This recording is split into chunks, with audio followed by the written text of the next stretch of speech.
Hello friends, welcome to Fantasy Gurudam YouTube channel.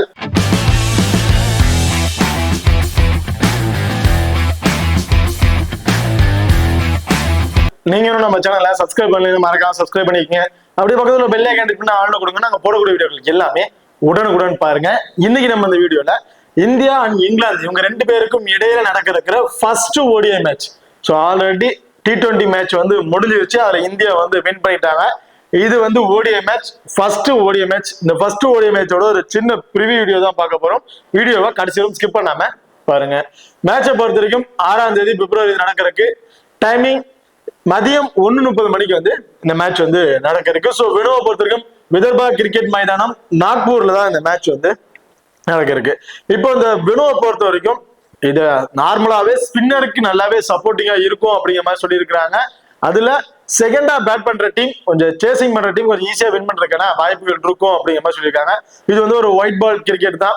இதுல highest score அடிக்கிறதுக்கான வாய்ப்புகள் இருக்குங்கிற மாதிரியும் ரிப்போர்ட் வந்து கொடுத்திருக்காங்க. பட் இப்போ ரீசெண்டா நடந்த லாஸ்ட் 5 ஓடிஐ மேட்ச் பார்க்கும்போது ஸ்பின்னரை கம்பேர் பண்ணும்போது ஃபாஸ்ட் பாலர் கொஞ்சம் அதிகமான விக்கெட்ஸ் வந்து எடுத்திருக்காங்க. ஓவராலா ஒரு ஸ்பின்னர் ஒரு 23 விக்கெட் எடுத்திருக்காங்க அப்படின்னா ஃபாஸ்ட் பாலர் ஒரு 45 விக்கெட் சம்திங் இந்த மாதிரி டிஃபரன்ஸ் வந்து எடுத்திருக்காங்க. லாஸ்டா நடந்த 5 ஓடிஐ நம்ம பார்க்கும்போது ஸோ ஓவராலா இதுல ஃபாஸ்ட் பாலருக்கு தான் கொஞ்சம் அதிகமான சப்போர்ட்டிங் இருக்கிற மாதிரி இருக்கு இப்போ ரீசெண்ட் நடந்த மேட்சை பொறுத்த வரைக்கும். ஸோ இந்த வெனுல டாஸை வின் பண்ற டீம் ஃபர்ஸ்ட் பவுலிங்கை தான் வந்து சூஸ் பண்ணுவாங்க. ஓகே, இப்போ அடுத்ததா நீங்க நம்ம டெலிகிராம் சேனல் வந்து ஜாயின் பண்ணீங்கன்னா மறக்காம ஜாயின் பண்ணிக்கீங்க. லாஸ்ட் ஆஃப் அன் அவர்ல கிராண்ட் லீக் அண்ட் ஸ்மால் லீக்கோட ஒரு டெமோ டீம் வந்து கொடுக்குறோம். அந்த டீம் வந்து நம்ம டவுன் பிளேயர்ஸா இருக்கட்டும் அல்ல captain and vice captain option இருக்கட்டும் சேஸ் பண்ணி ப்ளே பண்ணி பாருங்க. ரொம்ப ஒரு பெஸ்ட் ஆப்ஷனா வந்து இருக்கும். அது மட்டும் இல்லாம லாஸ்ட் ஆஃப் அன் அவர்ல ஸ்போர்ட்ஸ் ஆப்ல இருக்க பாப் ஆப்ஷன் ஆகட்டும் குபேரோ ஃபேண்டசி ஆப்ல இருக்க டியோ ஆப்ஷன் ஆகட்டும் அது ரெண்டுலயுமே நாங்க எந்த ஆப்ஷன்ஸ்ல ட்ரை பண்றோமோ அதே ஆப்ஷன்ஸ்ல நம்ம டெலிகிராம் சேனல் வந்து கொடுத்துட்டு இருக்கோம். ஸோ மறக்காம நம்ம டெலிகிராம் சேனல் வந்து ஜாயின் பண்ணிக்கீங்க. டிஸ்கிரிப்ஷன்ல லிங்க் இருக்கு. இங்க பார்த்துதான் வெளிநகர் வந்து பாத்துறோம். சோ வினோவை பொறுத்தவரைக்கும் ஓவராலா 9 மேட்சஸ் வந்து பிளே பண்ணிருக்காங்க. அதுல பேட் ஃபர்ஸ்ட் பண்ண டீம் 3 மேட்சஸ் தான் வந்து வின் பண்ணிருக்காங்க. பேட் செகண்டா பண்ண டீம் 6 மேட்சஸ் வரையும் வின் பண்ணிருக்காங்க. இதுல ஆவரேஜ் ஸ்கோர் ஃபர்ஸ்ட் பேட் பண்ண டீம் 288. ஹையஸ்ட் ஸ்கோரை பொறுத்த வரைக்கும் இந்தியா 354க்கு 7 விக்கெட் வரையும் இழந்திருக்காங்க. லோ ஸ்கோர் கனடா 123க்கு அவங்களோட 10 விக்கெட்ஸையும் வந்து இழந்துட்டாங்க. ஓகே, பார்த்துதான் ரீசெண்ட் ரெக்கார்ட் இந்த வெனுல லாஸ்ட் ஆனது 5 ஓடிஐ ரெக்கார்ட்ஸ் பார்க்கும்போது average score 287, total wickets 71 wickets வந்து கிடைச்சிருக்கு. லாஸ்ட் ஆனது 5 ஓடிஐல. அதுல ஃபாஸ்ட் பவுலர்ஸ் 48 விக்கெட்டும் ஸ்பின்னர்ஸ் 23 விக்கெட். ஸோ இந்த மாதிரி ஆப்ஷன்ஸ்ல வந்து எடுத்திருக்காங்க. அந்த ஹெட்விட் ரெக்கார்ட் வந்து பாத்துறோம். ஸோ ஹெட்விட பொறுத்த வரைக்கும் ஓவராலா 7 மேட்சஸ் வந்து பிளே பண்ணிருக்காங்க. அதாவது ஓடிஐல 7 மேட்சஸ் வந்து பிளே பண்ணிருக்காங்க. அதுல இந்தியா 5 மேட்சஸும் இங்கிலாந்து 2 மேட்சஸ் அப்படிங்கறத வந்து பண்ணிருக்காங்க. ஸோ இதுலயும் ஹெட்விட்ல இந்தியா தான் அப்பர் ரைட்ல வந்து இருக்காங்க. இப்ப பார்த்தா நீங்களும் நம்ம எக்ஸல் 11 ஆப் வந்து இன்ஸ்டால் பண்ணீங்கன்னா மறக்காம இன்ஸ்டால் பண்ணிக்கங்க. டிஸ்கிரிப்ஷன்ல லிங்க் இருக்கு. Invite code FGT. இந்த ஆப்பை பொறுத்த வரைக்கும் ஸ்மால் கான்டெஸ்ட்ல ப்ளே பண்ண நினைக்கிறவங்களுக்கு ரொம்ப பெஸ்ட் ஆப்ஷனா வந்து இருக்கும். மற்ற ஆப் நம்ம எக்ஸல் 11 ஆப் நீங்க கம்பேர் பண்ணி பார்க்கும்போது நிறைய மணி டிஃபரன்ஸ் வைஸ்ல வர வாய்ப்புகள் இருக்கு. அது மட்டும் இல்லாம நம்ம எக்ஸல் 11ல மினி கிராண்ட் லீக்ஸ் வந்து கொடுத்துட்டு இருக்காங்க. இன்டர்நேஷனல் மேட்சஸ்க்குலாம் 1.5 லட்சம் 1 லட்சம் அது மாதிரி கொடுத்துருக்காங்க. லீக் மேட்சஸ்க்குலாம் பாத்தீங்கன்னா 70,000 80,000 இந்த மாதிரி மினி கிராண்ட் லீக்ஸ் வந்து கொடுத்துட்டு இருக்காங்க. அண்ட் ஃப்ரீ கிவ்அவேஸும் வந்து கொடுத்துட்டு இருக்காங்க. நிறைய ஆப்ஷன்ஸ்ல கிஃப்ட்ஸ் எல்லாம் நிறைய கொடுத்துட்டு இருக்காங்க. அது மட்டும் இல்லாம நம்ம எக்ஸல் ஆப்ல வித்ட்ரா பண்ற மணிக்கு TDS பிடிப்பது கிடையாது, டெபாசிட் பண்ற மணிக்கு GST பிடிப்பது கிடையாது. 24/7 கஸ்டமர் சர்வீஸ் ஆப்ஷன் கொடுத்துட்டு இருக்காங்க. அண்ட் உடனடி மணி வித்ட்ரா ஆப்ஷன்ஸ்லயும் இந்த ஆப் வந்து ரன் ஆயிட்டு இருக்கு. ஸோ மறக்காம நம்ம எக்ஸல் ஆப்பை இன்ஸ்டால் பண்ணி ட்ரை பண்ணி பாருங்க. டிஸ்கிரிப்ஷன்ல லிங்க் இருக்கு. Invite code FGT. ஓகே, பார்த்துதான் ரெண்டு டீமுக்கு ப்ராப்பர் லெவல்ஸ்ல யார் யார் இருக்கா அப்படிங்கிற டீட்டெயில் வந்து பாத்துறோம். இந்தியாவை பொறுத்த வரைக்கும் ரோஹித் சர்மா சுமன் கில் 2 பேரும் இன்னிங்ஸ் ஓபன் பண்ண போறாங்க. விராட் கோலி, ஸ்ரேயஸ் ஐயர், KL ராகுல் இந்த டீமோட wicket keeping option. Hardik Pandya, Ravindra Jadeja, Axar Patel, Mohammed Shami, Arshdeep Singh, Kuldeep Yadav. So இதுதான் இந்தியா டீமோட ஒரு ப்ராப்பர் லெவன்ஸா வந்து இருக்கு. இப்ப அடுத்துதான் இங்கிலாந்து டீமை பொறுத்த வரைக்கும் பிரிட்சால்ட், பென் டுக்கட் 2 பேரும் இன்னிங்ஸ் ஓபன் பண்ண போறாங்க. பிரிட்சால்ட் அந்த டீமோட wicket keeping option. Joe Root, Jacob Bethell, Jos Buttler தான் அடுத்த ஓவர். அதுக்கப்புறம் லியான் லிவிங்ஸ்டன் வந்து பேட்டிங் ஆட வருவாங்க. Jamie Overton, Brydon Carse, Jofra Archer, Adil Rashid, Mark Wood. So இதான் இங்கிலாந்து டீமோட ஒரு ப்ராப்பர் லெவன்ஸா வந்து இருக்கு. ஸோ இது மோஸ்ட்லி இந்த T20ல பிளே பண்ண மேட்ச் பிளேயர்ஸே தான். அதுல ஜோ ரூட் மட்டும் தான் ஒருத்தர் ஆட் ஆயிருக்காரு. ஓகே, இப்போ ரெண்டு டீமுக்கு பிளேயர் சைஸ்ல யார் யார் இருக்காங்க, பிளேயிங் யார் யார் இருக்கா அப்படின்னு டீட்டெயில் வந்து பாத்துருவோம். இப்போ ரெண்டு டீமுக்கு பிளேயர் சைஸ்ல ஸ்டாட் சைஸ்ல அவங்க என்னென்ன பெர்ஃபார்மன்ஸ் பண்ணிருக்காங்க அப்படிங்கறத பாத்துருவோம். ஃபர்ஸ்ட் இந்தியா டீமை பொறுத்த வரைக்கும் ரோஹித் சர்மா. இந்த ரெக்கார்டு வந்து பாத்தீங்கன்னா ஓடிஐ ரெக்கார்ட் மட்டும்தான். ஸோ ரீசெண்ட் ரெக்கார்டு வந்து பார்க்கும்போது ஓடிஐ மேட்சஸ்ல 35, 64, 58, 47. ஸோ ஆவரேஜா ஒரு 40+ ஸ்கோர் அப்படிங்கிறத அடிச்சிட்டு இருக்காரு. லாஸ்டா நடந்த 5 ஓடிஐ மேட்ச்ல ஆவரேஜ் ஸ்கோர் ஒரு 45 அப்படிங்கிறது கிடைச்சிருக்கு ரோஹித் சர்மாவை பொறுத்த வரைக்கும். ஹெட் டு ஹெட்ல கிட்டத்தட்ட ஒரு 20 மேட்சஸ் வந்து பிளே பண்ணியிருக்காரு. ஆவரேஜ் 48 அப்படிங்கிறது ஒரு ஆவரேஜ் ஸ்கோரா வச்சிருக்காரு ஹெட் டு ஹெட்டை பொறுத்த வரைக்கும். வெனுவை பொறுத்த வரைக்கும் 3 மேட்சஸ் தான் வந்து பிளே பண்ணியிருக்காங்க. இந்த வெனுவுல 3 மேட்சஸ் பிளே பண்ணி 204 ரன் வரையும் அடிச்சிருக்காரு. கிட்டத்தட்ட ஆவரேஜா 68 அப்படிங்கிறது ஸ்கோர் வந்து அடிச்சிருக்காரு. இந்த வெனுவுல ரோஹித் சர்மாவுக்கு ஒரு நல்ல ரெக்கார்டு வந்து இருக்கு. இதுல ஃபர்ஸ்ட் இன்னிங்ஸ்ல 111 மேட்சஸ் வந்து பிளே பண்ணியிருக்காரு. அதாவது ஓவராலா ஓடிஐல ஃபர்ஸ்ட் இன்னிங்ஸ் பேட் பண்ணுவோம் 111 மேட்சஸ் வந்து பிளே பண்ணியிருக்காரு. அதுல ஆவரேஜ் 48ங்கிறது ஒரு ஆவரேஜ் ஸ்கோரா வந்து கிடைச்சிருக்கு. செகண்ட் இன்னிங்ஸ் 146 மேட்சஸ் 50ங்கிறது ஒரு ஆவரேஜ் ஸ்கோரா வந்து கிடைச்சிருக்கு ஓவராலா ஓடிஐஸை கம்பேர் பண்ணும்போது. ஸோ இதுல ஃபர்ஸ்ட் பேட் பண்ணும்போது அவருக்கு ஒரு நல்ல ரெக்கார்டு இருக்கு. ஓடிஐல இருக்கட்டும் இந்த வெனுலையும் அவருக்கு ஒரு நல்ல ரெக்கார்டு வந்து வச்சிருக்காரு ரோஹித் சர்மாவை பொறுத்த வரைக்கும். அடுத்த சுமன் கில். ரீசெண்ட் ரெக்கார்ட் சொல்லிக்கிற மாதிரி எதுவுமே இல்லை. ஒரே ஒரு மேட்சஸ் மட்டும் ஒரு 80+ ரன் அப்படிங்கறத அடிச்சிருக்காரு. இந்த ஹெட் டு ஹெட்ல ஒரே ஒரு மேட்சஸ் தான் பிளே பண்ணிருக்காரு. அதுலயும் 9 ரன்லயே வந்து விக்கெட்டை வந்து இழந்துட்டாரு. வெனுவை பொறுத்த வரைக்கும் பிளே பண்ண கிடையாது. இதான் அவருக்கு வந்து ஃபர்ஸ்ட் மேட்ச். இதுல ஓவரால ஓடியை பொறுத்த வரைக்கும் 26 மேட்சஸ் வந்து பிளே பண்ணிருக்காரு. அதுல 66ங்கிறது ஒரு ஆவரேஜ் ஸ்கோரா வந்து வச்சிருக்காரு. செகண்டா பேட் பண்ணும்போது 21 மேட்சஸ்க்கு 47ங்கிறது ஒரு ஆவரேஜ் ஸ்கோரா வந்து வச்சிருக்காரு சுமன் கில்ல பொறுத்த வரைக்கும். சுமன் கில் ஹெட் டு ஹெட்டா இருக்கட்டும் வெனுவா இருக்கட்டும் இந்த ரீசன்ட் ஃபார்மா இருக்கட்டும் சொல்லிக்கிற மாதிரி பெருசா இல்ல. ஸோ இந்த மேட்ச் நம்ம பொறுத்த வரைக்கும் சுமன் கில் இருந்து நம்ம ஒரு 25+ ஸ்கோர் இந்த மாதிரி தான் வந்து எதிர்பார்க்க முடியும். அடுத்த Virat Kohli. Recent record. So அவரும் சொல்லிக்கிற மாதிரி இல்ல. 5 மேட்சுக்கு 2 மேட்ச், ஒரு மேட்ச் 50+ ரன் அடிச்சிருக்காரு, ஒரு மேட்ச் 100+ ஸ்கோர் அப்படிங்கிற மாதிரி அடிச்சிருக்காரு ரீசனா அந்த ஓடியை பொறுத்த வரைக்கும். இவரு ஹெட்டோட பொறுத்த வரைக்கும் 36 மேட்சஸ் வந்து பிளே பண்ணிருக்காரு. 41ங்கிறது ஒரு ஆவரேஜ் ஸ்கோரா வந்து வச்சிருக்காரு. வெனுல 5 மேட்சஸ் பிளே பண்ணி 81ங்கிறது ஆவரேஜ் ஸ்கோரா வந்து வச்சிருக்காரு. ஸோ விராட் கோலியும் இந்த வெனுல வந்து பிளே பண்ணிருக்காரு. அந்த பிளே பண்ணதுல கிட்டத்தட்ட 81ங்கிறது ஒரு ஆவரேஜ் ஸ்கோரா வச்சிருக்காரு மேட்சுக்கு. இதுல ஓவராலா ஃபர்ஸ்ட் பேட் பண்ணும்போது 127 மேட்சுக்கு 52ங்கிறது ஒரு ஆவரேஜ் ஸ்கோர். அதாவது மேட்சுக்கு 52 ரன்ங்கிறது ஒரு ஆவரேஜ் ஸ்கோர் வந்து வச்சிருக்காரு. செகண்ட் இன்னிங்ஸ் 155 மேட்ச் பிளே பண்ணியிருக்காரு. இதுல 64ங்கிறது ஒரு ஆவரேஜ் ஸ்கோரா வந்து வச்சிருக்காரு. ஸோ ஓவராலா ஃபர்ஸ்ட் பேட் பண்ணும்போது ஒரு நல்ல ரெக்கார்ட் இருக்கு. செகண்டா பேட் பண்றத கம்பேர் பண்ணும்போது வெனுலையும் வந்து பாத்தீங்கன்னா 5 மேட்சஸ் பிளே பண்ணி கிட்டத்தட்ட 325+ ஸ்கோர் அப்படிங்கிற மாதிரி அடிச்சிருக்காரு. So Virat Kohli recent form தான் கொஞ்சம் போரா வந்திருக்கு. பட் இந்த வெனுவுல ஒரு நல்ல ரெக்கார்டு வந்து வச்சிருக்காரு. என்னை பொறுத்த வரைக்கும் விராட் கோலி இந்த மேட்ச் ஒரு 35+ ஸ்கோர் அப்படிங்கிற மாதிரி எதிர்பார்க்கலாம். ஸ்ரேயஸ் ஐயர். ரீசெண்ட் ஃபார்ம் சொல்லிக்கிற மாதிரி எதுவுமே இல்லை. வெறும் 52 ரன் ஒரு மேட்ச் மட்டும் தான் அடிச்சிருக்காரு. மற்றவங்க எதுவுமே இல்லை. ஹெட் டு ஹெட்டும் ஒஸ்டான ஒரு கார்டு தான் வந்து வச்சிருக்காரு. ஓவராலா வந்து பாத்தீங்கன்னா ஒரு ஆவரேஜ் ஸ்கோர் ஓடிஐ பொறுத்த வரைக்கும் ஃபர்ஸ்ட் பேட் பண்ணும்போது ஒரு 40ங்கிறது ஆவரேஜா வச்சிருக்காரு. செகண்டா பேட் பண்ணும்போது ஒரு 45. ஸோ இந்த மாதிரி ஆவரேஜ் ஸ்கோர் தான் வந்து வச்சிருக்காரு. ஏதாவது 1 or 2 மேட்சஸ் மட்டும் தான் ஒன் சைடா நின்று ஒரு 60ல இருந்து ஒரு 70+ ஸ்கோர் வரையும் கொண்டு போயிட்டு இருக்காரு. இந்த வெனு இதுதான் அவருக்கு வந்து ஃபர்ஸ்ட் மேட்ச் அப்படிங்கிறனால கண்டிப்பா இந்த மேட்ச் ஃபர்ஸ்ட் பேட் பண்றாருன்னா இவருக்கு நம்ம ஒரு 40ல இருந்து ஒரு 45+ ஃபேண்டசி பாயிண்டும், செகண்டா பேட் பண்றாரு அப்படின்னா ஒரு 50ல இருந்து ஒரு 60+ ஃபேண்டசி பாயிண்ட் அப்படிங்கிற மாதிரி எதிர்பார்க்கலாம் ஸ்ரேயஸ் ஐயரை பொறுத்த வரைக்கும். அத KL ராகுல். ஸோ KL ராகுல் ரீசெண்ட் ரெக்கார்ட் ஒரு 3 மேட்சஸ்ல வந்து பாத்தீங்கன்னா 30+ ரன்னுக்கு மேல அதை அடிச்சிருக்காரு.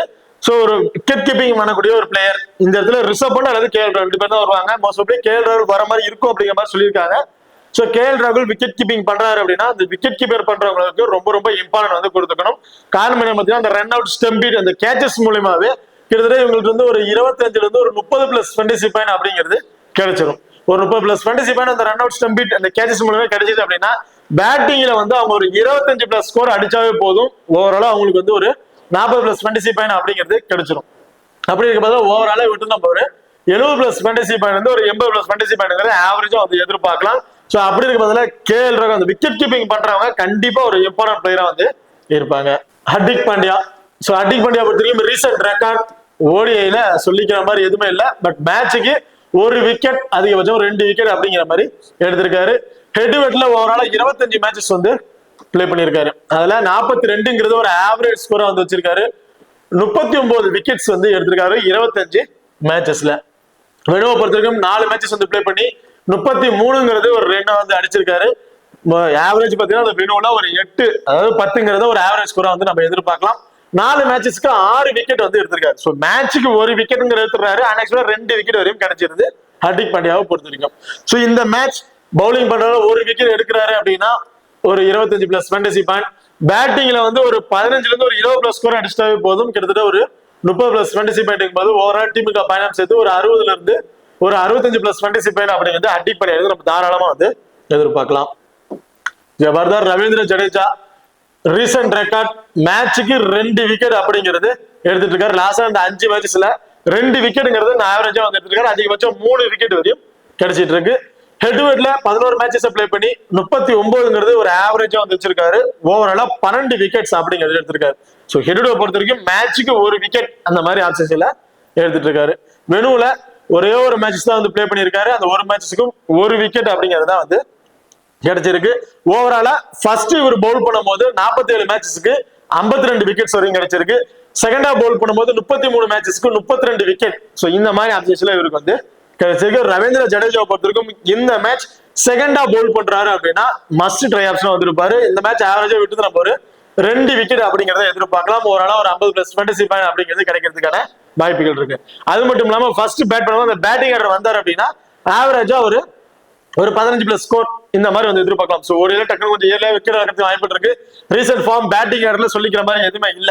ஒரு 15ங்கும் போது ஒரு 25 பிளஸ் ஃபேண்டசி பாயிண்ட் போது ஓவராலா ஒரு 75 பிளஸ் ஃபேண்டசி பாயிண்ட் அப்படிங்கிறது கிடைக்கிறதுக்கான வாய்ப்புகள் இருக்கு. அதே செகண்டா பவுல் பண்றாரு, சாரி ஃபர்ஸ்ட் பவுல் பண்றாரு அப்படின்னா அந்த 1 விக்கெட் அப்படிங்கிற மாதிரி தான் விட்டுறது நம்ம எதிர்பார்க்க முடியும். அந்த ட்ரீம் டீம்ல வருவாராங்கிறது பெரிய டவுட் தான். ஸோ ஒரு ஆவரேஜா ஒரு 45 பிளஸ் ஃபேண்டசி பாயிண்ட் இந்த மாதிரி தான் வந்து ரவீந்திர ஜடேஜா எதிர்பார்க்க முடியும் ஃபர்ஸ்ட் பவுல் பண்ற மாதிரி இருந்துச்சுன்னா. அடுத்து அக்சர் பட்டேல். அக்சர் பட்டேலுக்கு ரீசன்ட் ரெக்கார்ட் 3 மேட்சஸ் வந்து பிளே பண்ணியிருக்காங்க. அந்த 3 மேட்சஸ்ல பேட்டிங்ல வந்து ஆவரேஜா ஒரு 30 பிளஸ் ஸ்கோர் அப்படிங்கிற எடுத்திருக்காரு. மேட்சுக்கு 1 விக்கெட் அந்த மாதிரி வந்து இவர் எடுத்திருக்காரு. அக்சர் பட்டேலை பொறுத்திருக்கும் ரீசன் அந்த ஓடிஐ மேட்சை பார்க்கும்போது ஹெட்வெட்ல 2 மேட்சஸ் வந்து பிளே பண்ணியிருக்காரு. அதுல பெருசா ஸ்கோர்ஸ் வந்து பண்ணல. ஒரே ரன்ல விக்கெட் வந்து எழுந்துட்டாரு. 1 விக்கெட் வரையும் எடுத்திருக்காரு. வெனுல 1 மேட்சஸ் 3 விக்கெட் வரையும் எடுத்திருக்காரு. ஸோ வெனுவை பொறுத்த வரைக்கும் நல்ல ஒரு விக்கெட்டிங் ஆப்ஷன் உள்ள பிளேயரா வந்திருக்காரு அக்சர் பட்டேலை பொறுத்த வரைக்கும். அக்சர் பட்டேல் ஃபர்ஸ்ட் பவுல் பண்ணும்போது 28 மேட்சஸ்க்கு 36 விக்கெட்ஸ் வந்து எடுத்திருக்காரு. செகண்டா 26 மேட்சஸ்க்கு 28 விக்கெட் இந்த மாதிரி ஆப்ஷன்ல வந்து எடுத்திருக்காங்க. ஸோ அக்சர் பட்டேலை பொறுத்த வரைக்கும் இந்த மேட்ச் அவர் பேட்டிங் ஆர்டர் வருவாராங்கிறது கொஞ்சம் டாப் ஆர்டர் இருக்கவங்கள பேட்டிங்கை முடிக்கிறதுக்கான வாய்ப்புகள் இருக்கு. இங்கே இவர்கிட்ட இருந்து பவுலிங்ல இருந்த மட்டும் மினிமம் ஒரு 2 விக்கெட் வரையும் எதிர்பார்க்கலாம். செகண்டா பவுல் பண்ற மாதிரி ஆப்ஷன்ல இருந்தா ஃபர்ஸ்ட் பவுல் பண்றாருன்னா 1 விக்கெட். ஸோ இந்த மாதிரி ஆப்ஷன்ல விட்டது நம்ம எதிர்பார்க்க முடியும்.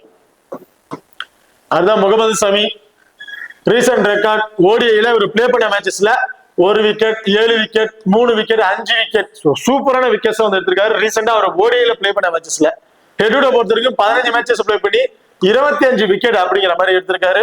வெனுல 2 மேட்சஸ் வந்து பிளே பண்ணிருக்காரு. அதுல ஒரே ஒரு விக்கெட்ஸ் தான் வந்து கிடைச்சிருக்கு. ஸோ முகமது சமியை பொறுத்தவரைக்கும் இன்ஜுரியில இருந்து அப்புறம் ரெக்கவரி ஆகி வந்திருக்காரு. ஸோ லாஸ்டா அந்த T20ல ஒரு சூப்பரான பெர்ஃபார்மன்ஸ் வந்து பண்ணிட்டாரு. ஒரு 3 விக்கெட் மாதிரி எடுத்துட்டாரு. இந்த வெனுல ஃபர்ஸ்ட் பவுல் பண்றாருன்னா முகமது சமி ரொம்ப ரொம்ப இம்பார்ட்டன்ட் பிளேயரா வந்திருப்பாரு.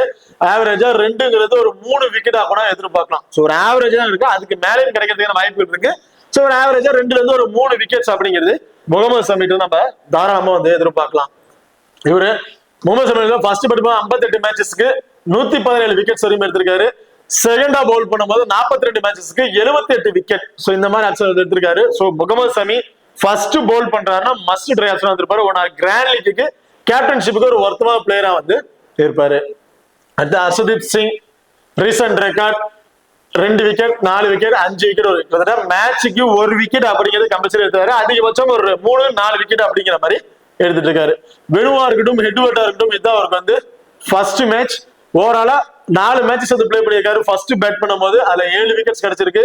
செகண்டா பேட் பண்ணும்போது 4 மேட்சஸ்க்கு 5 விக்கெட் அப்படிங்கிற மாதிரி எடுத்திருக்காரு. So Arshdeep Singh first bowl பண்றாரு. மேட்ச் சொல்றாங்க ஃபர்ஸ்ட் பவுல் பண்றாருன்னா மஸ்ட் ட்ரை ஆப்ஷன். கிராண்ட் லீக்கு முகமது சமி கேப்டன்ஷிப் கொடுத்தீங்கன்னா ஹர்ஷதீப் சிங் ஒரு வைஸ் கேப்டன் கொடுத்து ட்ரை பண்ணி பார்க்கலாம்.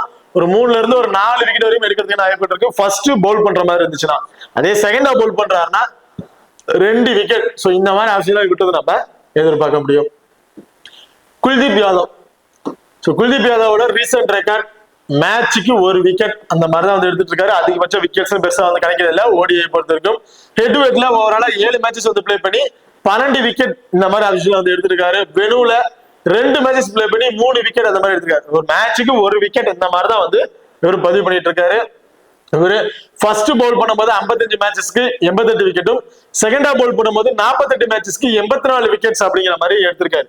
ஸோ குல்தீப் யாதவ் ஃபர்ஸ்ட் பவுல் பண்ணும்போது ஒரு விக்கெட் எடுக்கிறாருன்னா செகண்டா பவுல் பண்ணும்போது 3 விக்கெட் கூட விட்டது நம்ம தாராளமா வந்து எதிர்பார்க்கலாம். ஸோ குல்தீப் யாதவ் செகண்டா பவுல் பண்றான ஒரு இம்பார்ட்டன்ட் பிளேயரா வந்து இருப்பாரு. ஓகே, பார்த்ததுதான் இங்கிலாந்து டீமுக்கு Philip Salt. So recent record இந்த ஓடிஐ மேட்சஸ் பொறுத்த வரைக்கும் கிட்டத்தட்ட 5 மேட்சஸ்ல 3 மேட்சஸ்க்கு வந்து பாத்தீங்கன்னா ஒரு 50+ ஸ்கோர் அப்படிங்கிற மாதிரி அடிச்சிருக்காரு. ஸோ ரீசெண்ட் ரெக்கார்ட் ரொம்ப சூப்பரா தான் இருக்கு. இவர் பிலிப் சால்ட்டை பொறுத்த வரைக்கும் ஹெட்வர்டா இருக்கட்டும் வெனுவா இருக்கட்டும் இதான் அவருக்கு வந்து ஃபர்ஸ்ட் மேட்ச். இதுக்கு முன்னாடி வந்து பிளே பண்ண கிடையாது. ஓடிஐல T20ல பிளே பண்ணிருக்காங்க, பட் ஓடிஐல இதான் அவருக்கு வந்து ஃபர்ஸ்ட் மேட்ச். இதுல ஃபர்ஸ்ட் ஒரு பேட் பண்ணும்போது 14 மேட்சஸ்க்கு 534 ரன் வரையும் அடிச்சு 38ங்கிறது ஒரு ஆவரேஜ் ஸ்கோரா வந்து வச்சிருக்காரு. செகண்டா பேட் பண்ணும்போது 11 மேட்சஸ்க்கு 332 ரன் 30ங்கிறது ஒரு ஆவரேஜ் ஸ்கோரா வந்து வச்சிருக்காரு பிலிப் சால்ட்டை பொறுத்த வரைக்கும். ஸோ பிலிப் சால்ட்டோட ரீசெண்ட் ரெக்கார்ட் வைஸ்ல பார்க்கும்போது இதுக்கு முன்னாடி அவர் பிளே பண்ண மேட்சஸ் எல்லாம் பார்க்கும்போது செகண்டா பேட் பண்றாரு அப்படின்னா அவருக்கு வந்து ஒரு இம்பார்ட் கொடுத்துருங்க. ஃபர்ஸ்ட் பேட் பண்ணும்போது கிட்டத்தட்ட கொஞ்சம் இயர்லியா விக்கெட் இழக்கிறதுக்கான வாய்ப்புகள் இருக்கு. ஸோ பிலிப் சால்ட் இந்த மேட்ச் செகண்டா பேட் பண்றாருன்னா கண்டிப்பா ஒரு இம்பார்ட் கொடுத்துக்கோங்க. இவர் நம்ம ஆவரேஜா ஒரு 35ல இருந்து ஒரு 40+ ஸ்கோர் அப்படிங்கிறத எதிர்பார்க்கலாம். அடுத்தா பென் டக்கட். ஸோ பென் டக்கட்டை பொறுத்த வரைக்கும் ரீசெண்ட் ரெக்கார்ட் 3 மேட்சஸ்ல வந்து பாத்தீங்கன்னா 60+ ரன்னுக்கு மேல அடிச்சிருக்காரு. அதுல 2 மேட்சஸ்ல ஒரு 100+ ஸ்கோர் வரையும் அடிச்சிருக்காரு. ஸோ ரீசெண்ட் ரெக்கார்ட் ரொம்ப ரொம்ப சூப்பரான ரெக்கார்ட் தான் வந்து இருக்காரு பென் டக்கட்டை பொறுத்த வரைக்கும். ஸோ ஆஸ் பென் டக்கட்டும் இந்த வெனு அண்ட் ஹெட் டு ஹெட்ல இதான் ஃபர்ஸ்ட் மேட்ச் ஓடிஐ பொறுத்த வரைக்கும். ஃபர்ஸ்ட் இன்னிங்ஸ்ல 10 மேட்சஸ்ல கிட்டத்தட்ட 65ங்கிறது ஒரு ஆவரேஜ் ஸ்கோரா வந்து வச்சிருக்காரு. செகண்ட் மேட்ச் பிளே பண்ணும்போது 6 மேட்சஸ்க்கு 18ங்கிறத ஒரு ஆவரேஜ் ஸ்கோரா வந்து வச்சிருக்காரு. ஸோ பென் டக்கட்டை பொறுத்த வரைக்கும் ஃபர்ஸ்ட் பேட் பண்ணும்போது தான் அவர்கிட்ட வந்து நம்ம ஆவரேஜா ஒரு 50ல இருந்து ஒரு 60+ ஸ்கோர் அப்படிங்கறத எதிர்பார்க்கலாம். செகண்டா பேட் பண்றாருன்னா ஒரு 20ல இருந்து ஒரு 25+ ஸ்கோர்லயே விக்கெட் இழக்கிறதுக்கான வாய்ப்புகள் இருக்கு. So pen Duckett first bat பண்றாருன்னா மஸ்ட் ட்ரை ஆப்ஷன் வந்து ட்ரை பண்ணி பாருங்க. அடுத்ததா ஜோ ரூட். ஸோ ஜோ ரூட்டை பொறுத்த வரைக்கும் ரீசெண்ட் ரெக்கார்ட் ஒரே ஒரு மேட்சஸ் மட்டும் தான் ஓடிஐல 60+ ஸ்கோர் அப்படிங்கிற மாதிரி அடிச்சிருக்காரு. அதுக்கு மேல ஒரு 20ல இருந்து 25+ ஸ்கோர்லயே விக்கெட் வந்து இழந்திருக்காரு. ரீசெண்ட் ரெக்கார்ட் சொல்லிக்கிற மாதிரி எதுவும் இல்லை. பட் ஹெட் டு ஹெட்ல 20 மேட்சஸ் பிளே பண்ணி 736 ரன் அடிச்சு 40ங்கிறது ஒரு ஆவரேஜ் ஸ்கோரா வந்து வச்சிருக்காரு. ஸோ இந்த டீம்ல டாப்ல இருக்கிற 2 பேருமே ஹெட் டு ஹெட் வெனுல பிளே பண்ண கிடையாது. Joe Root and Jos Buttler இவங்க 2 பேரும் அந்த ஹெட் டு ஹெட்ல வந்து பிளே பண்ணிருக்காங்க ஓடிஐ மேட்சஸை பொறுத்திருக்காங்க. வெனு இது இவருக்கு வந்து ஃபர்ஸ்ட் மேட்ச். ஓவராலா ஃபர்ஸ்ட் பேட் பண்ணும்போது 84 மேட்சஸ்க்கு 356 ரன் வரையும் அடிச்சிருக்கு. சாரி 3563 ரன் வரையும் அடிச்சிருக்காரு. 44ங்கிறது ஒரு ஆவரேஜ் ஸ்கோரா வந்து வச்சிருக்காரு. So Joe Root first bat பண்றாருன்னா அவருக்கு வந்து ஒரு ரிப்பர் வந்து கொடுத்து ட்ரை பண்ணி பாருங்க. ஜாஸ் பட்லர் ரீசெண்ட் ரெக்கார்ட் ஒரே ஒரு மேட்ச் தான் வந்து 58+ ரன் வரையும் அடிச்சிருக்காரு. பெருசா சொல்லிக்கிற மாதிரி ரெக்கார்ட்லயும் இல்ல. வெனுலையும் இதான் அவருக்கு வந்து ஃபர்ஸ்ட் மேட்சா வந்து இருக்கு. ஸோ ஆவரேஜா ஃபர்ஸ்ட் பேட் பண்ணும்போது ஒரு 42ங்கிறது ஒரு ஆவரேஜ் ஸ்கோரா வந்து வச்சிருக்காரு. செகண்டா பேட் பண்ணும்போது 35ங்கிறது ஒரு ஆவரேஜ் ஸ்கோரா வந்து வச்சிருக்காரு ஜாஸ் பட்லரை பொறுத்த வரைக்கும். So Jos Buttler first bat பண்றாருன்னா அவர்கிட்ட நம்ம இந்த மேட்ச் ஸோ ரீசெண்ட் ரெக்கார்ட்லாம் பார்த்து உங்களுக்கு தெரிஞ்சுக்கும். இதுக்கு முன்னாடி பிளே பண்ண மேட்சஸ் எல்லாம் ரொம்ப சூப்பரா பிளே பண்ணிட்டு இருக்காரு. இவரோட பேட்டிங் ஆர்டர் கொஞ்சம் பின்தங்கி வந்து இருக்கு. ஒரு செகண்டோ தேர்டோ தான் பேட்டிங் ஆர்டர் வராரு. அவர் வர டவுனுக்கு எல்லா பாலையுமே அடிச்சு ஆட மாட்டாரு. கொஞ்சம் விக்கெட்ஸ் இழந்துட்டாங்கன்னா கொஞ்சம் ஸ்டேபிள் வந்து பிளே பண்ணுவாரு. இவர்கிட்ட நம்ம ஒரு 35ல இருந்து ஒரு 40+ ஸ்கோர் இந்த மாதிரி தான் வந்து எதிர்பார்க்க முடியும். அடுத்த லியான் லிவிங்ஸ்டன் ரீசெண்ட் ரெக்கார்ட் ஒரு மேட்சஸ்ல மட்டும் ஒரு 120+ ரன் வரையும் அடிச்சிருக்காரு. ஒரு மேட்ச் கிட்டத்தட்ட ஒரு 3 மேட்சஸ்ல வந்து பாத்தீங்கன்னா ஒரு 40ல இருந்து ஒரு 50+ ஸ்கோர் எபோவ் வந்து அடிச்சிருக்காரு. விக்கெட்டுங்கிறது பெருசா இல்ல. 5 மேட்சஸ்ல ஒரு 2 மேட்சஸ்க்கு ஒவ்வொரு விக்கெட் அப்படிங்கிற மாதிரி எடுத்திருக்காரு. ஸோ பேட்டிங் ஆர்டர் இப்போ வர டவுனுக்கு கண்டிப்பா கடைசி அந்த ஓவர் வரையும் பேட்டிங் ஆர்டர் விட்டாங்க. அதுக்கப்புறம் தான் வராருன்னா எல்லா பாலுமே அடிச்சு ஆடுவார். ஏன்னா T20க்கு ஒரு கண்டிப்பா ஒரு சுட்டுமா பிளேயர் வந்திருப்பாரு. ஓடிஐல எல்லா பாலுமே அடிச்சு ஆடணும் கிடையாது. கடைசி வரையும் வெனுல நின்று பிளே பண்ணணும். அந்த மாதிரி ஆப்ஷன் தான் வேணும். ஸோ லியான் லிவிங்ஸ்டன் எல்லா பாலுமே அக்ரெசிவ் அடிச்சு ஆடக்கூடிய ஒரு பிளேயர். ஸோ அப்படி இருக்கும் போது கொஞ்சம் ஏர்ல விக்கெட் இழக்கிறதுக்கான வாய்ப்புகளும் வந்து இருக்கு. ஸோ லியான் லிவிங்ஸ்டன் இந்த மேட்ச் செகண்டா பேட் பண்ணும்போது வேணா அவருக்கு வந்து ஒரு ரிப்போர்ட் கொடுத்து பாருங்க. ஃபர்ஸ்ட் பேட் பண்ணா ஒரு 50 ஆப்ஷன் கூட நீங்க ட்ரை பண்ணி பார்க்கலாம். அடுத்ததா ஜாகப் பெத்தல். ஸோ ஜாகப் பெத்தலோட batting order 1 run or second run வரதுக்கு மோஸ்ட் ப்ராபபிலி வாய்ப்புகள் இருக்கு. இவரோட ரீசன்ட் ரெக்கார்ட் சொல்லிக்கிற மாதிரி எதுவுமே இல்ல. பவுலிங் ஆப்ஷன் வந்து கொடுத்துருக்காங்க. அந்த பவுலிங்ல ஒரு விக்கெட் அப்படிங்கிற மாதிரி எடுத்திருக்காரு. ஒரே ஒரு மேட்ச் தான் வந்து பிளே பண்ணியிருக்காரு. 32 ரன் வரையும் அடிச்சிருக்காரு. ஹெட் டு ஹெட் வெனு இதான் வந்து ஃபர்ஸ்ட் மேட்ச். ஆவரேஜா அவர் வந்து பாத்தீங்கன்னா ஃபர்ஸ்ட் பேட் பண்ணும்போது கிட்டத்தட்ட ஒரு 16ங்கிறது ஒரு ஆவரேஜா வந்து வச்சிருக்காரு ஓடிஐ பொறுத்த வரைக்கும். பட் இந்த மேட்ச் ஜாகப் பெத்தல் கண்டிப்பா ஒரு இம்பார்ட்டன்ட் பிளேயரா வந்திருப்பாரு. கொஞ்சம் ஸ்டேபிளா நின்று பிளே பண்ணுவாரு. கடைசி வரையும் கொஞ்சம் வெளியில நிக்கணும் அப்படிங்கிற மாதிரி ஆடுவாரு. என்னைய பொறுத்த வரைக்கும் லியான் லிவிங்ஸ்டனா ஜாகப் பெத்தல் ஆகும்போது ஜாகப் பெத்தலுக்கு வந்து கொஞ்சம் எக்ஸ்ட்ரா ஃபேண்டசி வேல்யூ இன்க்ரீஸ் ஆகிறதுக்கான வாய்ப்பு இருக்கு இந்த மேட்சஸை பொறுத்த வரைக்கும். அடுத்த ஜெமி ஓவர்டன் ரீசன்ட் ரெக்கார்ட் ஒரே ஒரு மேட்ச்ல மட்டும் ஒரு 55+ ரன் அப்படிங்கறத அடிச்சிருக்காரு. விக்கெட் சுத்தமா எடுக்கவே இல்லை. ஒரு மேட்ச் கூட விக்கெட் அப்படிங்கறது எடுக்கல. லாஸ்டா வந்து 5 மேட்சஸை கம்பேர் பண்ணும்போது வெனு இதான் அவருக்கு வந்து ஃபர்ஸ்ட் மேட்ச். ஓவராலா இந்த ஓடிஐ மேட்சை பொறுத்த வரைக்கும் 5 மேட்சஸ்க்கு 77 ரன் அடிச்சு 21ங்கிறது ஒரு ஆவரேஜ் ஸ்கோரா வந்து வச்சிருக்காரு. 3 விக்கெட்ஸ் அப்படிங்கிறது அவருக்கு வந்து கிடைச்சிருக்கு ஃபர்ஸ்ட் பவுல் பண்ணும்போது. செகண்டா பவுல் பண்ணும்போது 3 மேட்சஸ்க்கு ஒரே ஒரு விக்கெட் அப்படிங்கிற மாதிரி தான் வந்து கிடைச்சிருக்கு ஜெமி ஓவர்டனை பொறுத்த வரைக்கும். So Jamie Overton first bowl பண்றாருன்னா ஒரு 3 விக்கெட் அப்படிங்கிற எதிர்பார்க்கலாம். செகண்டா பவுல் பண்றாருன்னா ஒன்னு அதிகபட்சம் 2 விக்கெட். ஸோ இந்த மாதிரி ஆப்ஷன் விட்டு நம்ம எதிர்பார்க்க முடியும். பெடன் கிராஸ் ரீசன் ஒண்ணுமே சொல்லிக்கிற மாதிரி இல்ல. பேட்டிங் ஆடுறது அவருக்கு வந்து வரதுக்கு வாய்ப்புகள் கிடையாது. பட் பவுலிங்ல மேட்சுக்கு 2 விக்கெட் அதிகபட்சம் 3 விக்கெட் அப்படிங்கிற மாதிரி எடுத்திருக்காரு. ஹெட்வுட பொறுத்த வரைக்கும் 3 மேட்சஸ் பிளே பண்ணி 2 விக்கெட். ஸோ ஹெட் வெட்ல பெருசா விக்கெட் சொல்லிக்கிற மாதிரி இல்ல. வெனு இதுதான் அவருக்கு வந்து ஃபர்ஸ்ட் மேட்ச். ஓவராலா பெடன் கிராஸை பொறுத்த வரைக்கும் ஃபர்ஸ்ட் பவுல் பண்ணும்போது 9 மேட்சஸ்க்கு 13 விக்கெட்ஸ் வரையும் எடுத்திருக்காரு. செகண்டா பவுல் பண்ணும்போது 10 மேட்சஸ்க்கு 10 விக்கெட் அப்படிங்கிற மாதிரி எடுத்திருக்காரு. So Baden cross first Pavul பண்றாங்கன்னா கண்டிப்பா ட்ரை பண்ணி பாருங்க. செகண்டா பவுல் பண்ணும்போது ஒரு 50 டாப்ஸ் கூட நீங்க ட்ரை பண்ணி பாருங்க. அடுத்து ஆதில் ரஷீத் ரீசன்ட் ஃபார்ம் பொறுத்த வரைக்கும் மேட்சுக்கு 1 விக்கெட் அந்த மாதிரி எடுத்திருக்காரு. வெனுல 8 மேட்சஸ் பிளே பண்ணி 11 ஹெட் வெட்ல 8 மேட்சஸ் பிளே பண்ணி 11 விக்கெட்ஸ் வரையும் எடுத்திருக்காரு. வெனு தான் வந்து ஃபர்ஸ்ட் மேட்ச். என்னை பொறுத்த வரைக்கும் ஓவராலா ஆதில் ரஷீதை பொறுத்த வரைக்கும் செகண்டா பவுல் பண்ணும்போது அவருக்கு வந்து ஒரு இம்பார்ட் வந்து கொடுத்துருக்கீங்க. ஸோ ஸ்பின்னருக்கு கொஞ்சம் நல்லாவே சப்போர்ட்டிங் இருக்கு. அதுல வந்து கண்டிப்பா ஃபர்ஸ்ட் பவுல் பண்றாருன்னா 1 அதிகபட்சம் 2 விக்கெட்டும், செகண்டா பவுல் பண்றாருன்னா 2 அதிகபட்சம் 3 விக்கெட் வரைக்கும் கூட விட்டது நம்ம எதிர்பார்க்காம இந்த மேட்சஸை பொறுத்த வரைக்கும். ஜாஃபா ஆர்ச்சர் இவரு ஓடியை பொறுத்த வரைக்கும் ரீசெண்டா அந்த மேட்சஸ்ல 5 மேட்சஸ்ல 2 மேட்சஸ்ல மட்டும் மேட்சுக்கு 2 விக்கெட் அப்படிங்கிற மாதிரி எடுத்திருக்காரு. ஓவராலா ஃபர்ஸ்ட் இவர் பவுல் பண்ணும்போது 15 மேட்சஸ்க்கு 25 விக்கெட்ஸும், செகண்டா பவுல் பண்ணும்போது 12 மேட்சஸ்க்கு 22 விக்கெட் அப்படிங்கிற மாதிரி கிடைச்சிருக்கு. மோஸ்ட் ப்ராபபிலி போத் இன்னிங்ஸ்லயுமே ஒரு விக்கெட் கேப்சர் உள்ள ஒரு பவுலரா தான் வந்து இருக்காரு. ஜாஃபா ஆர்ச்சர் இந்த மேட்ச் போத் இன்னிங்ஸ்லயும் இருந்து ஒரு 3 விக்கெட் அப்படிங்கறத விட்டு நம்ம ஆவரேஜா வந்து எதிர்பார்க்கலாம். அடுத்த மார்க்வுட் ரீசன்ட் ரெக்கார்ட் 2 மேட்சஸ் மட்டும் வந்து விக்கெட் கேப்சர் உள்ள பவுலரா வந்திருக்காரு. மேட்சுக்கு 2 விக்கெட் அப்படிங்கிற மாதிரி இருக்காரு. 5 மேட்சஸ்க்கு 2 மேட்சஸ்ல மட்டும் தான் மேட்சுக்கு 2 விக்கெட் அந்த மாதிரி எடுத்திருக்காரு. ஹெட் வெட்ல 7 மேட்சஸ் பிளே பண்ணி 8 விக்கெட்ஸ் வரையும் கிடைச்சிருக்கு. ஓவராலா வெனு தான் அவருக்கு வந்து ஃபர்ஸ்ட் மேட்ச். ஸோ ஹெட் வெட்ல ஒரு நல்ல ஒரு விக்கெட்ஸ், மேட்சுக்கு ஒரு விக்கெட் அந்த மாதிரி ஆவரேஜா வந்து எடுத்திருக்காரு. ஓவராலா மார்க்வுட்டை பொறுத்த வரைக்கும் ஃபர்ஸ்ட் பவுல் பண்ணும்போது 37 மேட்சஸ்க்கு 48 விக்கெட்டும், செகண்டா பவுல் பண்ணும்போது 28 மேட்சஸ்க்கு 29 விக்கெட் அந்த மாதிரி எடுத்திருக்காரு. ஸோ ஃபர்ஸ்ட் பவுல் பண்ணும்போது மேட்சுக்கு 2 விக்கெட் அதிகபட்சம் 3 விக்கெட்டுங்கிற மாதிரி எடுத்திருக்காரு. செகண்டா பவுல் பண்ணும்போது 1 விக்கெட் மேட்சுக்கு 1 விக்கெட் அந்த மாதிரி ஆப்ஷன்ஸ்ல எடுத்திருக்காரு மார்க்வுட்டை பொறுத்த வரைக்கும். சோ மார்க்வுட்டோட ரீசன்ட் ரெக்கார்ட் கொஞ்சம் போரா தான் வந்து இருக்கு. பட் இப்போ அவர் பிளே பண்ண மேட்சஸ் எல்லாம் பாத்தீங்கன்னா ஒரு மேட்சுக்கு ஒரு 2 விக்கெட்ங்கிறது 3 விக்கெட்டா கூட எடுத்துட்டு இருக்காரு. இந்த மேட்ச் கண்டிப்பா ஃபர்ஸ்ட் பவுல் பண்றோம்னா அவட்டு நம்ம ஒரு 3 விக்கெட் அப்படிங்கிறத எதிர்பார்க்கலாம். ஓகே, இப்போ ஸ்மால் விக்கெட் ட்ரை பண்ணும்போது கேப்டன் வைஸ் கேப்டன் அப்படி பாத்தீங்கன்னா எல்லாருமே ஹர்திக் பாண்டியா ஒரு captain, Ravindra Jadeja Axar Patel vice captain கொடுத்து ட்ரை பண்ணி பார்த்திருப்பாங்க இந்த டீமை பொறுத்த வரைக்கும். அதே கிராண்ட் லீக்ல ட்ரை பண்ணும்போது முகமது சமி, அசதீப் சிங் ஃபர்ஸ்ட் பவுல் பண்றாங்கன்னா ஒரு கேப்டன் வைஸ் கேப்டன் கொடுத்து நீங்க ட்ரை பண்ணி பார்க்கலாம். ஸோ இந்த டீமை பொறுத்த வரைக்கும் ஸ்மால் லீக்ல ட்ரை பண்ணும்போது இந்த மேட்ச் நீங்க வந்து பென் டுக்கர் கூட நீங்க ஒரு வைஸ் கேப்டன் கொடுத்து ட்ரை பண்ணி பார்க்கலாம். ஃபர்ஸ்ட் பேட் பண்ற மாதிரி இருந்துச்சுன்னா, அது இல்லைங்க அப்படின்னு வச்சீங்கன்னா லியான் லிவிங்ஸ்டன் செகண்டா பவுல் பண்றாங்க இவருக்கு நீங்க ஒரு வைஸ் கேப்டன் கொடுத்து ட்ரை பண்ணி பார்க்கலாம். அதே கிராண்ட் லீக்ல ட்ரை பண்றீங்க பட்சத்துல ஜாஃபா ஆர்ச்சர் ஃபர்ஸ்ட் பவுல் பண்றாருன்னா இவரு ஒரு கேப்டன் வைஸ் கேப்டன் ரொம்ப சுத்தமா பிளேயரா வந்திருப்பாரு. அண்ட் பெடன் கிராஸ் சோ இவருக்கும் நீங்க ஒரு கேப்டன் வைஸ் கேப்டன் கொடுத்து ட்ரை பண்ணி பார்க்கலாம். ஆதில் ரஷீத் செகண்டா பவுல் பண்ணும்போது ரிஸ்கா ட்ரை பண்றீங்க, அது கொஞ்சம் ரிஸ்கா ட்ரை பண்ணும்போது ஒரு வைஸ் கேப்டன் கொடுத்து ட்ரை பண்ணி பாருங்க. ஓகே, இப்போ இந்த வீடியோ வந்து உங்களுக்கு பிடிச்சிருக்கு நம்புறேன். ஸோ இந்த வீடியோ பிடிச்சிருந்துச்சுன்னா மறக்காம லைக் பண்ணுங்க அண்ட் ஷேர் பண்ணுங்க, சப்ஸ்கிரைப் பண்ணுங்க. இந்த வீடியோ கருத்துக்கள் இருந்தா மறக்காம கமெண்ட் பண்ணுங்க. தேங்க்யூ.